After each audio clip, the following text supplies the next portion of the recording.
Sabe quando a gente olha para uma situação e tudo parece dizer que acabou? A nossa lógica olha e simplesmente decreta: daqui não passa, não tem mais jeito. Bom, hoje a gente vai tentar decodificar justamente esses cenários. Pensa aí, uma crise de saúde, um problema de grana que parece não ter fim, uma briga de família que se arrasta há anos. Todo mundo, em algum momento, se depara com situações que parecem esmagadoras. São umas verdadeiras montanhas, sabe? Que aparecem na nossa frente e parecem dizer: e aí, vai fazer o que agora?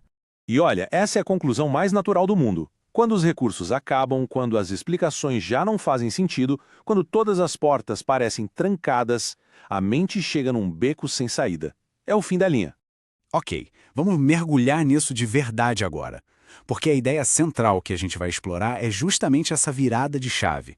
E se esse ponto de impossibilidade total for, na verdade, o lugar exato onde uma dinâmica completamente nova começa a acontecer? Primeiro, vamos combinar uma coisa. O que é essa muralha?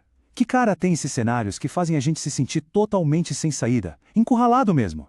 Pode ser uma crise financeira que simplesmente não fecha a conta, um problema de família que se arrasta por gerações, ou um diagnóstico que a ciência diz que é o ponto final.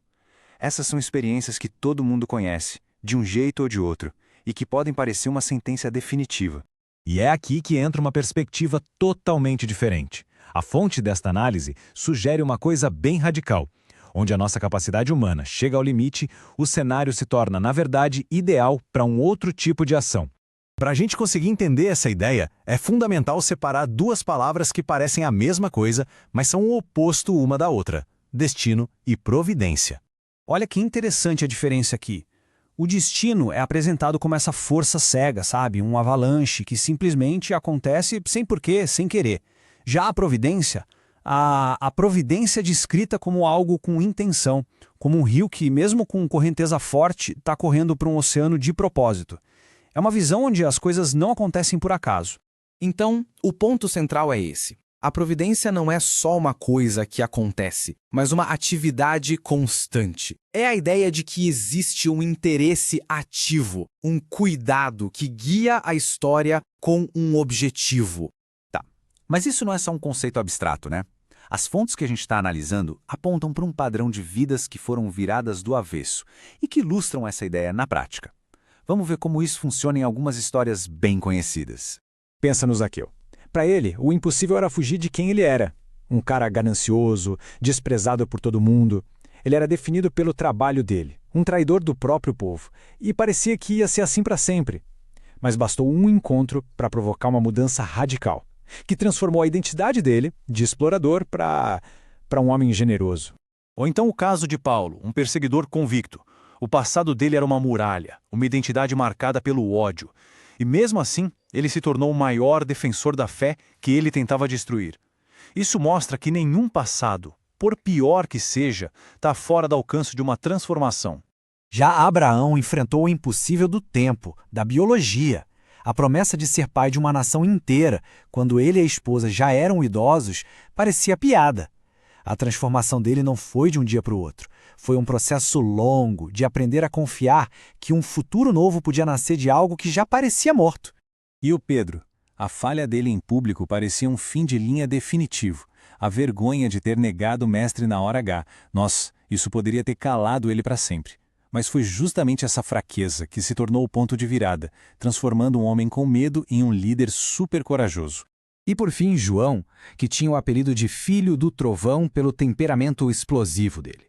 A transformação dele foi mais sutil, mostrando que até traços de personalidade que parecem que nunca vão mudar podem, aos poucos, ser moldados de dentro para fora, até se tornarem o exato oposto. Essa ideia fica muito clara quando a gente volta para a história do Abraão. A situação era literalmente impossível. O texto fala que o corpo dele estava como que amortecido, e o de Sara também. Não é à toa que ela riu da promessa. Era o fim da linha da lógica humana. Ponto final. Então, se a providência age nesses cenários, qual é o papel da gente nisso? É só sentar e esperar? As fontes dizem que não. Muito pelo contrário. Vamos pegar a história do Pedro de novo. A realidade era essa, preto no branco. Ele está na prisão. É um fato. Fim do primeiro ato. E aí vem o mas. Essa palavrinha pequena muda tudo. A oração da igreja não é descrita como um desejo passivo, e sim como uma força que se opõe à realidade da prisão. É um movimento contrário, uma força que se levanta para bater de frente com um cenário que já estava estabelecido. E as fontes destacam 2 pontos-chave nisso. Primeiro, ter uma base para a fé, que é a palavra, e segundo, confiar que Deus não trabalha no nosso tempo, no tempo da nossa ansiedade, mas no tempo certo para que a mudança seja completa, profunda de verdade. E essa confiança ativa tem um nome: esperança. O teólogo Jürgen Moltmann define a esperança não como um sentimento, mas como um motor que empurra para frente, a força que se abre para o futuro e, fazendo isso, já começa a transformar a realidade de agora. E tudo isso nos leva à grande conclusão. A mudança de um cenário impossível raramente é só sobre o que está acontecendo do lado de fora. O ponto final é que uma mudança rápida pode até aliviar a dor, mas a mudança que acontece no tempo certo, essa transforma a estrutura. O cenário difícil vira uma ferramenta para amadurecer a nossa visão, nosso caráter, nossa fé, para que a gente consiga sustentar o novo tempo que vai chegar. E a gente termina com essa reflexão. E se esse cenário que parece o fim da linha não for um aviso de derrota, mas um convite? Um convite para uma transformação muito mais profunda que não começa lá fora, mas aqui dentro?